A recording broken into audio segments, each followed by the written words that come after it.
Marcia asked me to read this. Vern Francis Bertram was born January 20th, 1937 on the family farm. He was the fourth child born to Frank and Bertha Bertram. Vern attended Stewart Country School and Colome High School, graduating in 1956. He enjoyed football, basketball, and track, and was captain of all three his senior year, as well as homecoming king. Vern enlisted in the Army and was stationed in Italy.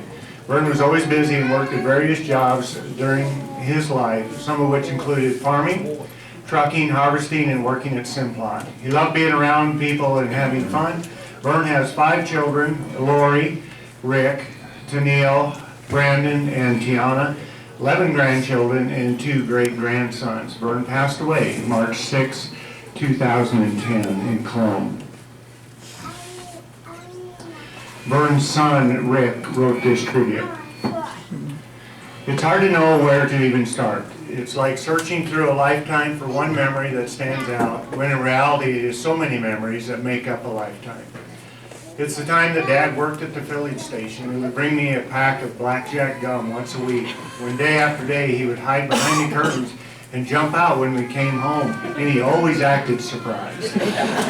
I was getting my first motorcycle. It was getting my first motorcycle when I was 12, and my first pickup at 16, a 51 Chevy that had no business being on the road. It was Dad teaching me to hunt pheasants, with my first bird being a hen, and showing me how to act properly terrified when encountering a snake. It was learning to put in fence, some of the straightest in the county, verified by plane, of course, and proudly for receiving a hat that said, Bertram Farms, one of 2 made. It was having a beer with Dad a bit before it was legal, and learning to never ever even take his Schlitz out of the refrigerator without asking, especially when you're only 9.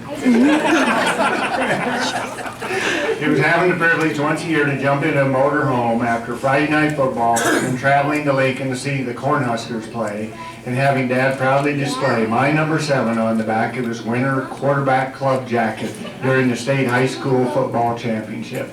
It was watching Dad driving to Colome with my kids in tow, in a golf cart no less. It was the fact that he never forgot a birthday, and I saved a crazy voicemail to prove it. It was Dad showing his emotion, although very rare for a Bertram, when Grandma and Grandpa Bertram passed away. And later in life, every time we would leave him to go back home. These are some of the memories that have shaped my lifetime. I have a pair of old coveralls framed in my office. On them is a quote from Thomas Edison. Opportunity is missed by most people because it is dressed in overalls and looks like work. That was my dad. That was awesome.